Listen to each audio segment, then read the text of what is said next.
I can hear you. Can you hear me? I can. Nice. Nice. Nice. Yes, I Yeah. can hear you Cause loud and clear. yes. That's the reason why I was like, I probably have to go back in because I took my mic off and I had it installed a certain way, so I had to go back out and do all that.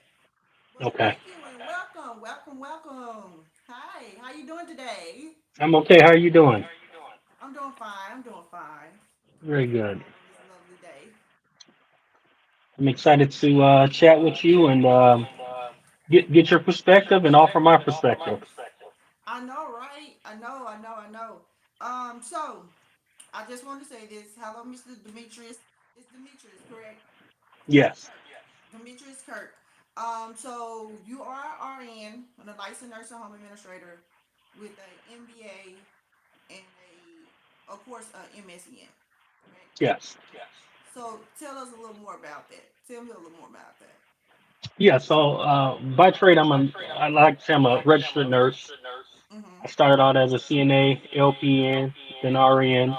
Um, as an LPN, I saw a need to do more, and I wanted to do two different things. I wanted to become a registered nurse, and I learned about the path of becoming an administrator. And Okay. in the state of Michigan, this path of becoming an administrator is not as stringent as other states. So I took the required classes as an LPN and I became an administrator. Okay. So I've been an administrator for quite some time, been a nurse definitely for about 10 years. And I like to tell people I marry the two to better patient outcomes and operational outcomes. Okay. Nice, nice. So you was an LPN first, then you became administrator, then you went back and got your My RN. RN. Yeah. Okay.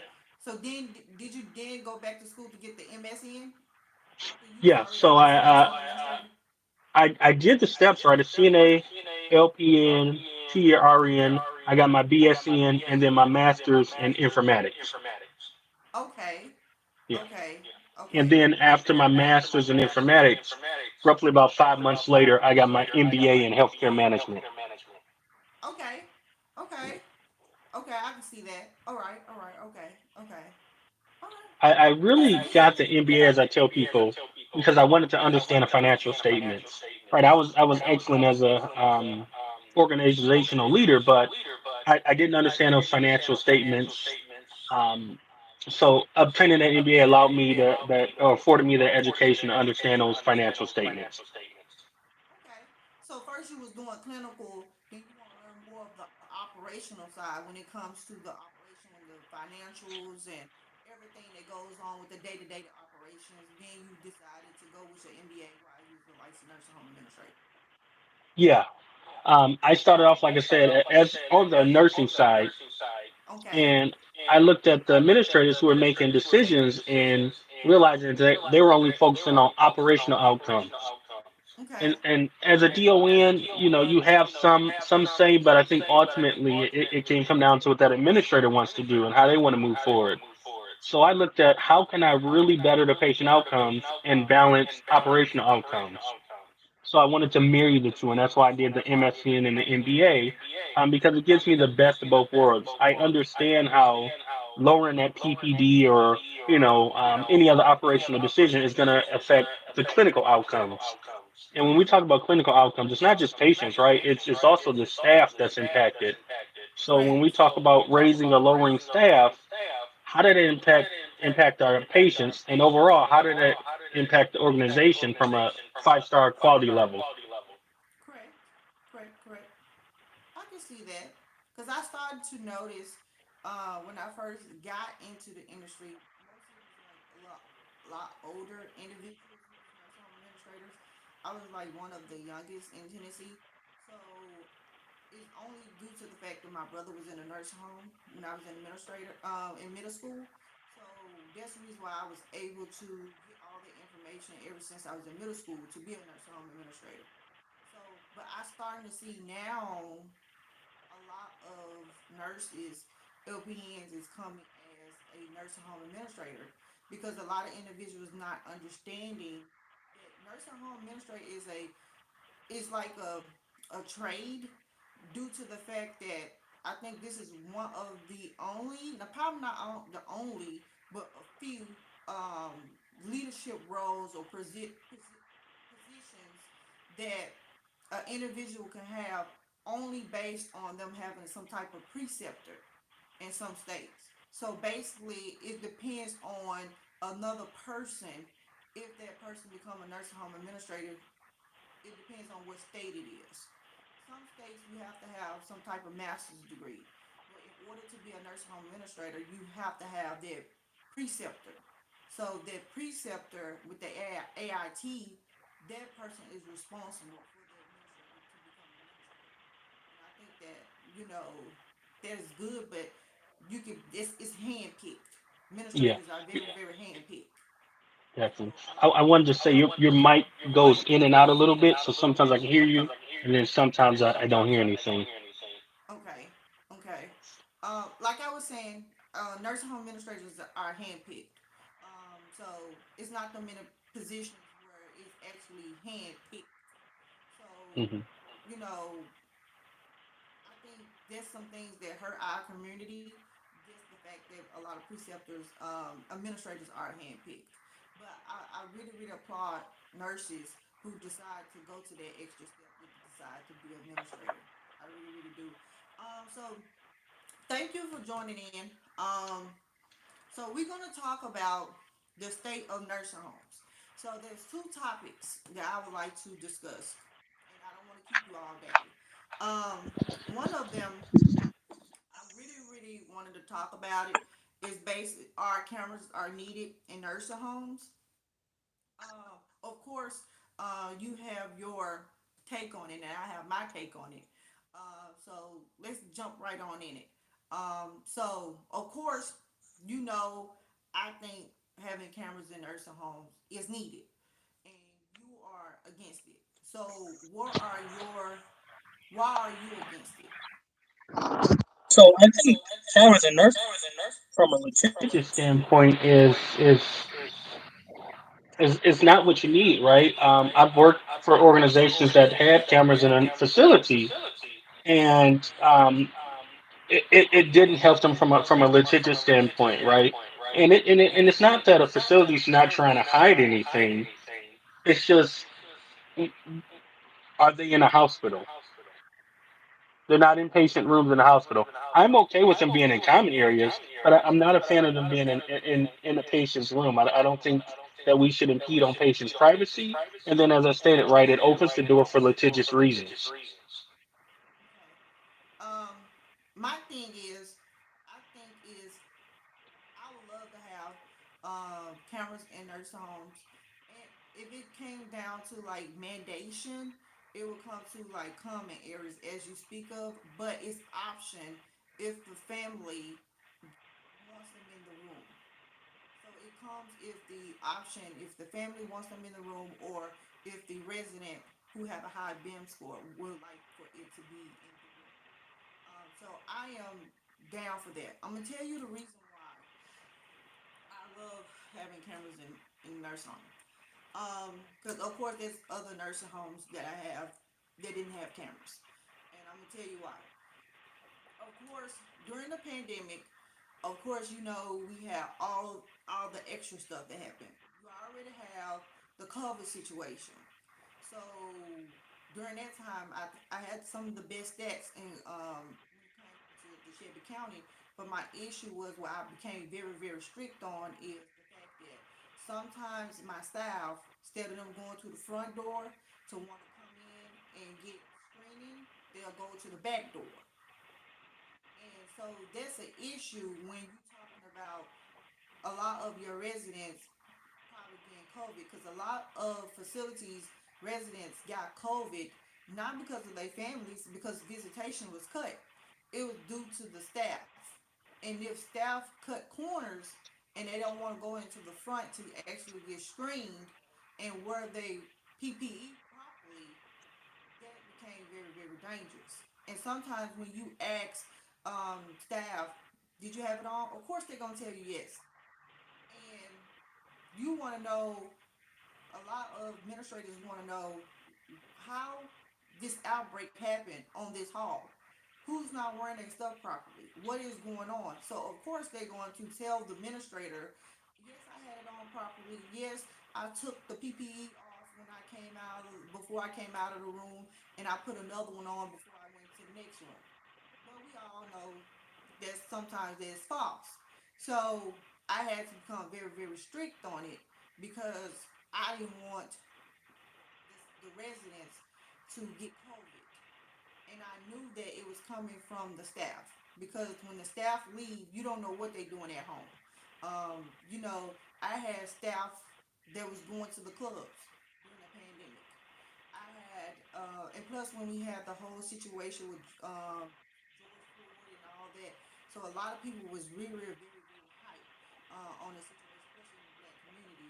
So I had individuals, staff that got caught up with, some of them got caught, kicked out of their apartments because apartment situation was a big issue with a lot of individuals was paying rent because you had to act and everything. So a lot of them got kicked out. So a lot of them, they came in whenever they wanted to. I had that right there was an issue. I remember I had an issue that came up later on where I found out that staff were bringing her children into the facility during the pandemic. I had to go to her and talk to her about the situation, and because I later on found out. But if I would have had those cameras, I would have knew right then and there. So that's So my thing. So that's my thing is, of course, we want our staff to take accountability. We want them to be honest. We want them to come to us when there's issues. But there are times where they will not do that, and that become a totally issue. And I had a lot of things that came up missing in nursing homes. So I did, and me being in a certain nursing home in a certain area, um, yeah, I had a lot of things that walked out of the nursing home. So when you talking about when we got the grant for us, to get the electronics and everything, so we CMP. was able, yeah, we can get TVs, we get Wii's, we can get tablets so they can communicate with their families, so they can do Zooms and everything, more computers and everything, so it can be easier for them to communicate. The residents can communicate with their families. A lot of these objects, equipment walked out the door. And with these tablets, you cannot just, nail them down to desks and everything. They'll just walk right on out. And so that was the thing on that end is I had a lot of equipment that walked out the door, weaves and everything that walked out of the door, resident clothing, money, walked out of the door. Because you're talking about a whole pandemic where a lot of people got afraid and a lot of people they couldn't go to their second job because it depends on the company that you had. That those companies made it strict for a nurse or a CNA to only work at their facility. They couldn't work at another facility. So they don't have that extra income that's coming in like they normally would do. So a lot of things were stolen from the facility. And I end up finding out like the day of my staff meeting. Like two of my staff individuals got into it because one of them bust them out about stealing. So I was like, okay, my eyes got booked. I was like, okay, I wasn't ready for this. I wasn't ready for them to point each other out, but I knew it was coming up missing. So I brought it up in the staff meeting. So that's the reason why I feel that if you have cameras that's in the nursing home, you can catch a lot of these things because if these resident things keep leaving your facility, you are responsible to replace those items. You're responsible, Yeah. and you are responsible to make sure you keep the communication and Zoom calls going. So you calling your corporate office telling them three laptops came up missing, they out the door. They don't want to hear that. They mad, they upset. You have to deal with the regionals on that. So then they have to replace them. So like I said, that's the reason why I really, really feel that we we need cameras in the nursing home. That was a big issue in one of the nursing homes I had. Another issue, of course, with the screening, but of course the other issue that was very, very big was the fact of, during this time, you talking about quality of care. A lot of residents wasn't seeing their families like they normally would. So, a lot of them was getting depressed. You probably had a weight issue. You probably had a fall issue. So we had to come up with a fall prevention program. And you want your nurses and CNAs to be honest with you when you talking about falls or anything that's happening. You want them to be honest with you. But there have been times where I have pulled someone to the side and the information that I got was totally different from these three or four people that was over here. And it only take one person for you to find out that it didn't happen or somebody's story don't add up with someone else's story. And so you have to really, really dive in as a abuse coordinator. You have to do that. Plus, when someone's fall and they hurt themselves very, very dramatically, and they have to go to the hospital. And you remember around this time, the hospitals were, you know, they were stumped with a lot of individuals with COVID. So they didn't want a lot of our residents coming there who didn't have COVID. Then you talking about with a hip situation or fall situation. It was very, very hard. So I think that to me, cameras are needed. I love to have cameras. Like, because my thing is, I would want to know, you know, my staff, they're being honest about everything. Um, Transparency. I would want them to, I would want them to. But at the same time, I would want my cameras to be there Hmm. to go with their story. You know, I would want them to go with their story. It's just easier for an administrator to be able to look through their phone or look through their laptop and see do their story match up with everyone is saying. You can go and see who exactly was there. It's just easy for your investigation. It's easy for everything. You don't have to say, well, this person said this person said that. You already know what happened. They already know you have cameras. So you might well just go ahead and take accountability and be honest about it. That's how I look at it. How do you look at it? I think you said, "How do I feel?" Your mic goes in and out, so it's a challenge to hear everything. Did you say, Yeah. "How do I feel about it?" Yeah. Yeah, definitely. To your point, right? I'm okay with cameras in common areas. Um, a little bit of it has to do with the culture of your staff and the culture of your facility. Obviously, the location. I think I heard you mention that your staff were had things coming up missing. I can work in the prettiest area, the nicest area, the greatest facility. I'm still going to put things in place to track my inventory. I think if people want to steal, they're going to steal, and that having that camera is not going to necessarily deter them. People steal from Walmart every single day, right? They walk right out, they know they're on camera, right? And they know the value of stealing, right? They keep it under $500. Police is not even going to make a report, right? So, um, I think there's a place for it, but coming from facilities that have had them, I've benefited from them, and I haven't, right? So I've installed cameras in a facility where I had an IJ, I had an elopement, immediate jeopardy, right? And we could not see this visible area, so we placed the camera back there. Only person had access to it was the administrator, and we didn't have it recording, right? So it was real time, so we can see it in real time, but it wasn't recording. And that way, if something were to happen, we did not have the actual physical tape. Now, I worked at a facility where they had the physical tape, and uh, it was going to trial, and it was leaked out even before it got to trial. Right, that footage was actually leaked by a member of the police department, um, and it was all over the news. It was national news, right? And it cost that facility a couple $1 million, and they were not able to fully recover from there. So um, there is pros and cons to both. I'm an advocate person for saying let's put the cameras in the common area, but I don't believe they should be in a patient's room. You go into the hospital, it's not into a patient's room. There's no sense of privacy.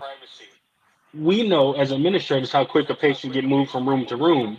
The moment a patient is shifts from one room to the next and that camera's not moved, and you place another patient in that room, and now their family has access to view another patient, now you have a residence rights issue. Now you have a dignity issue. Now you really have an IJ on your hand, right? Because now you have a person on camera that didn't consent to being on camera. And I guarantee the plan of correction is going to be remove cameras from facilities, right? Or remove them from patients' rooms. So I think that it's a challenge to say let's put cameras in patients' room. I'm a little leery on Alexa devices, but that's the new thing, right? Alexas and Google Home devices. But I think that to put a physical recording device that can be streamed anywhere, it's just not best for the patient, their dignity, their privacy, but also it's not great for a facility. But what if the camera was purchased from the family and the resident want the camera and the Mhm. family wants the camera? So if they have their own camera and it's time to move them to another room, of course you cannot move a resident to another room without talking to the family. You have to consult the family first before moving the resident. But if the resident have a high BM score, then they can be moved without their family permission because they have a high Yeah, BM score. But then it would be their camera and it would be theirs to, take to the other room. And if you have I go ahead. I think to your point of what you're saying, and once again, it fades in and out. But here's my point. My position on it is whether you call the family or not, the patient has a high BIM scores or not. We've all worked in facilities where things come up missing, right? Or they move a patient in the middle of the night because that room patient didn't get along with the other roommates. Things happen. We forget. But you already know admissions will come in first thing in the morning and say, "Oh, that room's free. I got Mr. John coming in here today, right? And I'm going to put him in there." We didn't sweep the room because they left the camera in a teddy bear or something, or it things happen, right? The Mm-hmm. moment that new patient goes into that room, how as administrator are you going to protect that patient and make sure nobody is violating that patient's rights? We've been there, right? That 3 o'clock in the morning room move. Mm-hmm.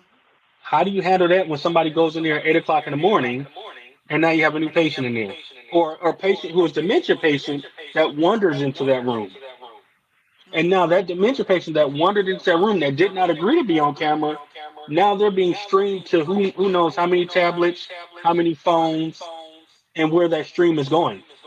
Mm-hmm. How do you protect that patient? Yeah, and I totally understand. I totally understand that. But at the, I get what you're saying. If a dementia resident walks into another room that Or a has patient who's not dementia. right, that walks into someone else's room, even if they were friends, they was best friends, and they go in and want to visit, going to visit that room, that's understandable. But just like you will have a sign on the door to say this room have oxygen in it, you can have a sign that have a little picture on there that say this room has a camera. But of course, this has to be probably a private room. So if you have some type of semi-private room or you have a room where you have two residents in, then it needs to be an understanding that both families have to agree. But if both families don't agree, it cannot go in there. Then that right there makes sense. And I understand, like, sometimes you would probably have a CNA that goes in there and she wants to hurry up and dress one of the other residents with both of them dementia and the other one, walking some type of way or whatever. I think that right there will be something that the family will have to sign and understand before they bring the camera in. So that right there, like a consent form for them to understand I, on that end. But I understand what you're saying, that the liability that it can quickly, have because you don't know who on the other side is watching. Like you probably have a representative who's sign that form and say we have a camera in here, and that person is the responsible party. But what if the husband is watching? What if the sister is watching? What if whoever else is watching? And which is understandable. But I think that if there's an understanding on the front end during the missions with the paperwork, where it would say, you know, if you want to have cameras, you have to basically come to the administrator first with the social worker to let us know that you won't have cameras, so you'll be able to sign this form I, for us to know I, that you have cameras in that room. But then, after you do that, we have to go through a whole training process to have you to understand that the administrator is the abuse coordinator and the social worker is here. So during investigation, you have to allow the nurse home administrator to do their investigation because sometimes the family will get the information I, before. I think that's where the issue comes, right? They can sign everything. It's not binding, right? We just got CMS rules, right? We can't put them in any arbitrating agreements, right? So it's easy for us to say, yeah, you can't. Once they get the video, they own the video, so you can't tell them what to do with the video. So yeah, I'll let you do your investigation, but I'm going to turn this over to the police, and they'll assist you in your investigation. How do you handle that piece? And then to the part earlier, right? The signal was breaking up, but or the mic, but I think I heard you say there's a sign on the door. Well, I've been tagged, you've been tagged, everybody's been tagged because there's not an oxygen sign on the door, right? That's a physical citation. So very quickly, that sign can come down. Somebody can take the sign down. Your staff forget to put the sign down. Up, the patient moves, and they don't move the sign. Now what? So, from a litigious perspective, I think if it was beneficial to an organization, organizations would have done it by now. I think the challenge comes with all the things I've mentioned, and the big one being patient rights. Because what happens when that patient at 3 o'clock in the morning say, "I don't want that camera anymore"? Who's gonna come take it down? Who's gonna come turn it off? And then I'll take it. I focus on compliance and regulatory. I'll add a compliance piece to it. What happened when somebody hacks that system? It's going to be technically on your Wi-Fi. Is that a secure line? Is it not? You can say everything as far as the family's responsible, but if it's running through your Wi-Fi, that data is running through it. Are you still responsible? I get what you're saying. Because if it get hacks and they have the actually Wi-Fi that's going to all of the systems, the same systems, and everybody got the same password. Okay, but sometimes you do have the technology based on certain software for them to have. Yeah, they have the Wi-Fi, but it can be encrypted. So I think that would be a certain thing. I think the thing is, do the facility buy the camera to be in the room, or do the family buy the camera to be in the room? That's the thing. But my thing is, I'm really, really down with the cameras being in the common areas. That is a must. But at the same time, me having a brother in a nursing home, would I want the camera in his room? Of course, as a family member, just the selfish person of me, yes. But I think Transparency. But at the we're same token, me as a nursing home administrator and me being a professional, I would want them to be honest with me about the things that's going on with my brother. And since he have a high BIM score, he can let me know. But the issue then come about the individuals who don't have a high BIM score, who cannot speak for themselves in all this. And the issue is when we hear these bad stories that goes on in the facilities in the nursing homes, a lot of nursing home administrators, we get the bad rep because then it's so big that the government have to step in, and when they step in, guess who step in to make another regulatory um, thing that we have to have now? CMS. Then you're gonna have the president speaking. Then you're gonna have all these individuals talking. Then everybody saying, "We're gonna take this away. We're gonna do that," and everybody wonder who's gonna speak up for the nursing home administrators. Who's gonna speak up for the nursing homes? The next thing you know, you got so many nursing homes that getting shut down. A lot of nursing homes, they say they are getting shut down because of a lot of money that they lost, because it really comes down to budgeting, and it's also come down to regulatory compliances. A lot of these individuals have been cited so many times that financially they cannot come back off of. And it's because something happened in their nursing home that a lot of stuff, they have let a lot of stuff slide. Like the situation where I just talked about on one of my podcasts was, there was assisted living that had cameras. It was mostly like in the common area, but it was like in the hallway. It was in the hallway. And basically what ended up happening is two of the staff ladies who were basically CNAs, they basically, it was a resident, male resident, who was hitting a female resident. Instead of them stepping in as professionals to break it up and basically report it like they supposed to, they then decided to have an argument with the male resident. And when they had an argument with the male resident, they was trying to get him to stop hitting the female resident. But then they stated that he fell. And when he fell, he grabbed the female wheelchair, she was sitting in the wheelchair, and she tumbled over and she hit the floor. Then the two staff members say they left to report it, and they didn't have anything to do with it. And the nurse took their statement. And when the nurse took their statement, they went by that statement. But when the nursing home administrator went and looked at the camera, she noticed that the two CNAs was fighting the male resident and pushed them down on the floor. And they was wrestling with him on the floor. And when he did that, he grabbed the wheelchair and flipped it over because he was trying to hold himself up instead of falling, because they was tackling him down. And they took off running and just let both of them just stay there. Mm. And they lied to the nurse about what happened.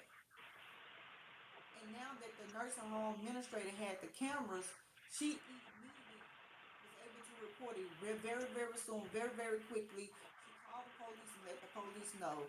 And since the CNAs knew they was on camera, one of them decided to admit and said, "Yeah, I did do that, and I probably should have done it better, and I probably did use excessive force." But because she had that camera, that CNA decided, "Yeah, let me go ahead and Hmm. say this right here happened, so I won't get much time." But now they lost their CNA license. They both was arrested on the situation that had happened, and now they can no longer work in any type of facility anymore or some sort. And the thing about it is, if that camera was not there, the nurse would have went by what they said, and they would continue to work, because the administrator would say, "Okay, you guys are two professionals. Let me go do the investigation." Then you will have that resident that probably say, "They pushed me down. They did this. They did that." But what if it was on the MDS, on the care plan, that this resident always lie on residents? I mean, lie on staff. You know, you could put that on the care plan. So that is something that they would put, but she would still have to report it. But at the same token, those two individuals would have been still probably on suspension, but probably then came back and started working. And we don't want individuals to go to jail, but if you have two individuals that's pushing the residents down and causing another one to flip over in a wheelchair, and we are hiring you to be a professional to step in when certain situations like that happen, or to go get your charge nurse to take care of this situation, then that's what we hire you for. But we also know that we go through things just a little different. But let's go to the second topic because I'm looking at the time, and like I said, I don't want to keep you up on here that long. So the next topic is our nursing home closures are needed to fix staffing shortages. Do you think nursing home closures are needed to fix staffing shortages? So I heard part of your questions, but I understand it. And I don't know that nursing home closers is going to fix staffing shortage, right? All we're going to do is lump the patients into another nursing home that's still going to be short in staffing. As a healthcare consultant, I help organizations across the U.S. fix their staffing problems. And when I say fix, is really metaphorically, right? Because nobody fixed the staffing issue. It ultimately always comes down to culture, sometimes location, but really culture. It is. I hear many people say it's about the pay. Well, it's not. When a CNA, a nurse accepts a job, they're accepting the pay. They know what the pay is. What keeps you showing up to work? It's that culture. It's that sense of brotherly love. It's that sense of family. I want to know that when I come to work and I need help, my nurse is going to help me or my CNA is going to help me. If I'm going to come into work and I'm short and I know nobody's going to help me, I'm going to dread coming into work. So it's going to change how I start to view things. One of my last facilities in Michigan before I moved to the state of Hawaii, I switched the physical facility from 8s to 12s. And when I was doing it, everybody was like, this is crazy. We're not going to do it.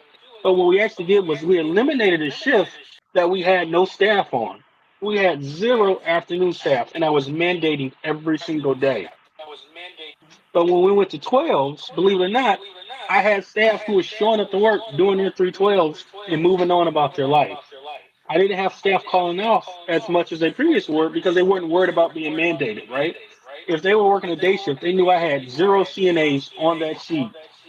They were worried about being mandated. So you better believe every payday Friday they called off, every first and every third they called off. Mm-hmm. But once we changed over to 12s, we was able to change the culture. We was able to change how staff felt about coming to work.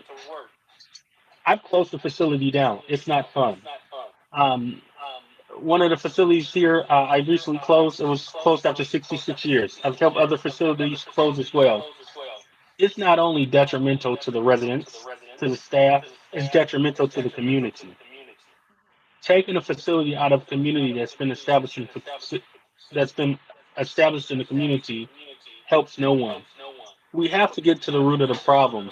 And everybody goes to say, right, it's raising minimum wage. I remember that right back in Michigan. It was the fight for 15. I've been out of Michigan. I just saw the fight for 22.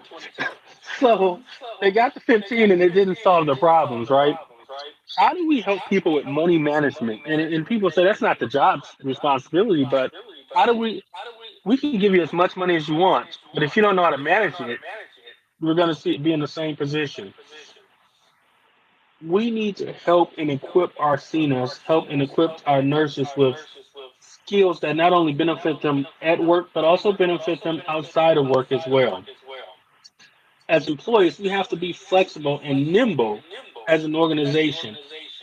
We understand, like as you know, right, when the COVID pandemic came, that people were keeping kids home and they had to make decisions on if I was going to come to work, have somebody watch my kids. So as an organization, we launched 4 hour shifts, 6 hour shifts, 8 hour shifts, right? Our main goal was 12, but we had some people that said, look, I can only give you 4 hours. So I can come in from 7 to 1 to get people up, or I can come in from 1 to 3, help people lay down, or 5 to 9, right? We launched those shifts. We were creative, and that's how we were able to really help that facility grow. So my last facility struggled. I was hired to help them turn around, and then COVID hit. So I had to be innovative with a pandemic going on. And one of the things I have in my pocket that a lot of administrators don't have is I can get in the trenches. And I mean it with respect, right? I'm sure you get in the trenches, but I can jump on the med card and help them pass meds when we're short. I can function as a CNA when we're truly short. And the staff appreciated that. I remember one time we were short nurses, right? and nurses and seniors, and I came in on the midnight shift to help with check and changes. Me being there for my seniors really helped improve that culture, helped improve the staffing. So your question was, is closing the facility going to help with the staffing shortage? It's not. We have to fix the root of the problem of the staffing shortage. Mhm. I also want to bring this up because me being an administrator for a while, to me, I don't like me being an administrator. I understand operation. I don't like when there's a nursing home just across the street from another nursing home or right down the street from another nursing home because that right there becomes, yeah, you are very competitive. It's okay to be competitive, but at the same token, you guys are fighting for the same individuals. Because when I went traveling, I was interim. I went to rural areas and I also went to small cities. So when you go into these small cities and these rural areas, of course, everybody is competing. You are competing like no other. So it's different from Memphis when you just have a lot of individuals. But when you go into these small cities and you go into these rural areas, you have this small city nursing home just across from another nursing homes, but neither nursing home is at capacity. So if neither of y'all are at capacity, pick the right nursing home for that area, and those CNAs and LPNs will be able to go to that nursing home. Because it's the thing is, to me, it will help out in certain areas when it comes to staffing shortages. Because what's happening in the small cities where these certain CNAs and certain nurses was basically twisting their arms at one nursing home, which was across the street from another one, saying that we're gonna go work for agency. We know you need us, and it's hard for you guys to find staff because this is a small city and this is a rural area. So we're gonna make sure you guys keep agency. So in order for you guys to keep agency, all of them left went to agency. You need staff for that building, and that's right when the right before, like during the pandemic, right before the pandemic happened, because I was interim and they wanted to keep the agency there, but of course, move the agency out, which I have a lot of skills to doing that. But me understanding as a competitive person, you have a nursing home that's across the street that's a newly built nursing home, and when something happens at this nursing home, they're gonna go work at that one. If something happens at that one, they're gonna come work at us. So basically, it's like we gonna get their bad apples, they're gonna get our bad apples, and it's just gonna keep on swapping. And they gotta wait to another nursing home administrator to come in and say, "Well, I get the override to let that person come back into the facility. What if it's a different company or whatever, whatever." And so that keep on happening. But the issue is when that agency is still in that building, and when that agency is still in that building, they can determine and dictate, okay, this agency, they're gonna pay us way more money at this Mhm. facility because they have agency than at that building. And so they was able to do whatever they wanted to because now they have agency and now they have their whole autonomy.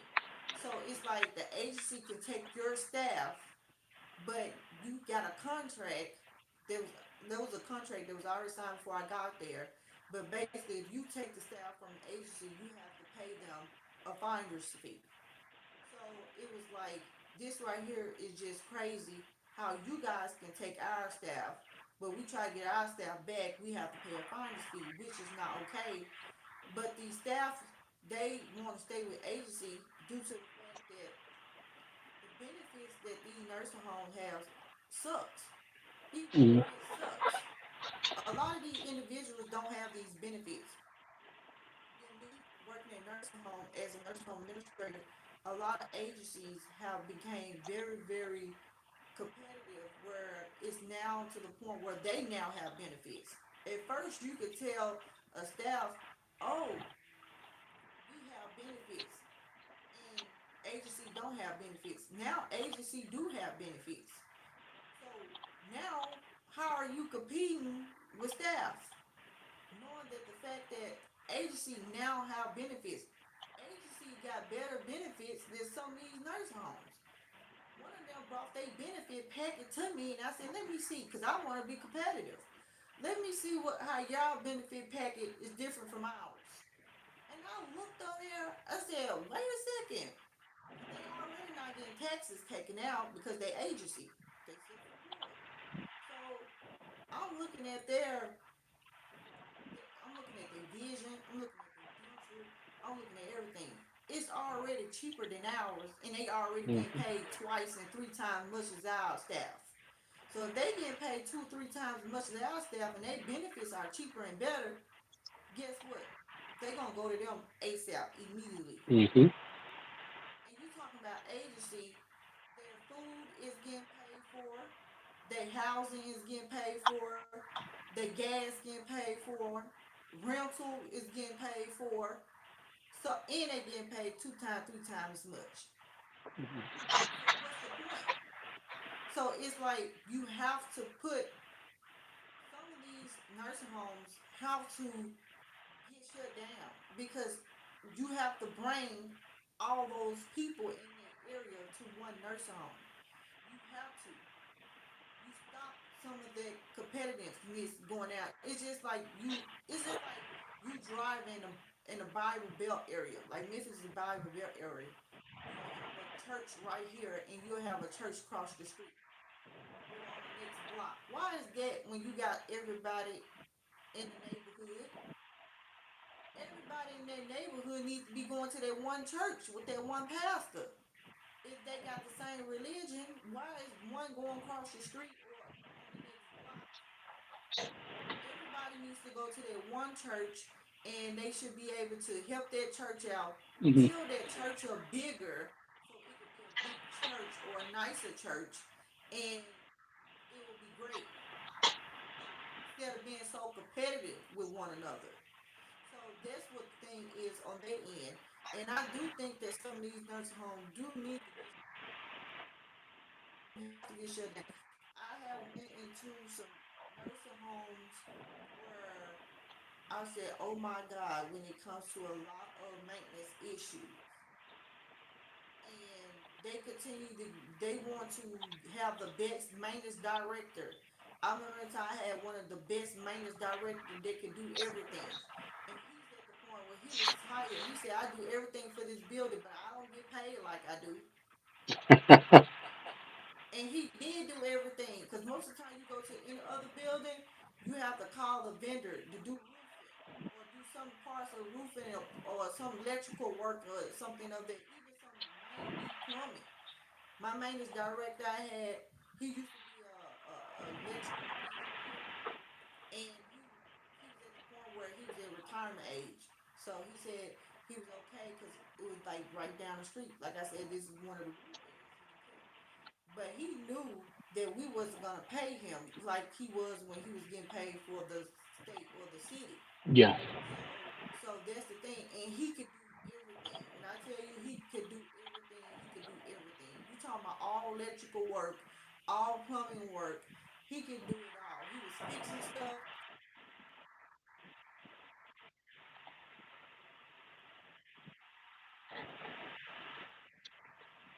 These buildings do need to shut down because are not kept up.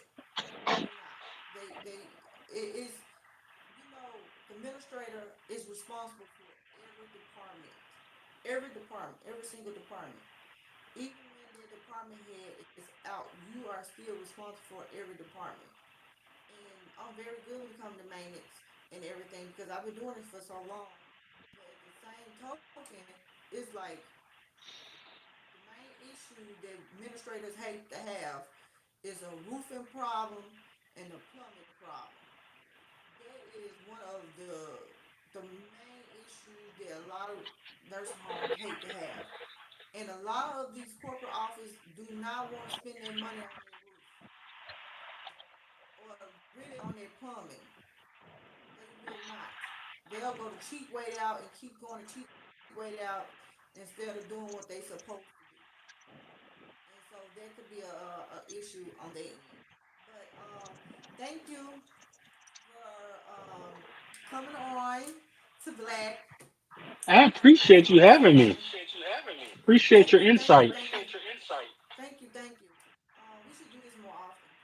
Um, of course, it's going to get better and better in time. Um, I have my brother, like I told you, he's in a nursing home. He's going to be Yeah. on the podcast.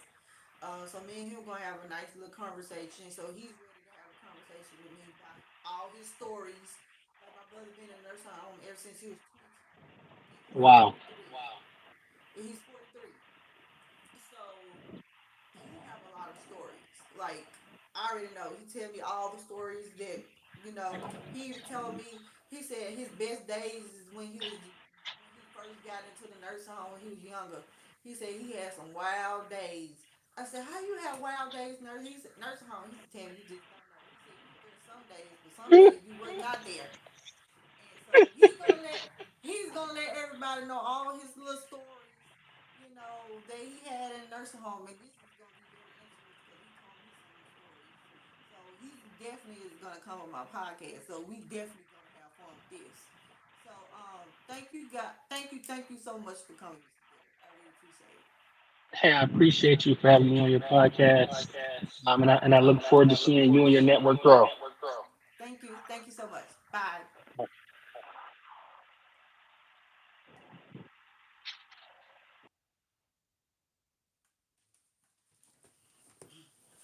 So thank you everybody for watching.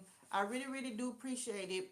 Um, Today was a very insightful, a very, very insightful podcast today. There's Mr. Derek. He's a nurse. He's also a licensed nurse home administrator, which is a consultant. And as you can see, he was able to give his viewpoint. I was able to give my viewpoint, and we was able to get a lot of things accomplished today. See, we was very professional with one another. He got a lot of my insight. I got a lot of his insight. And that's what we do as nursing home administrators. So thank you guys for watching. I really, really do appreciate it. Um, this was very, very interesting. Very, very nice. Very interesting. We enjoyed it. We talk about everything. So please like, comment, and share. Please subscribe to YouTube.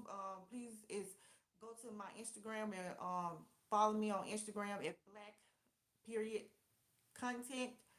Subscribe on this YouTube as well. Make sure you like, comment, and share. Please comment at the bottom. Let us know how much you like it, or we need to work more on this, or talk more about that, and all that other good stuff. Like I said, I'm on Twitter. I'm on Instagram. I'm on LinkedIn. Tammy Scott, LNHA, stands for Licensed Nurse Home Administrator. My name is Tammy Scott. Like I said, please comment, like, share, and all this other good stuff. As you can see, please go to my other podcast that I also had, my other 13 other episodes. I have been doing this every week, and I've been getting very, very good at it. So thank you guys for joining, and this the end. So please continue to watch. Bye.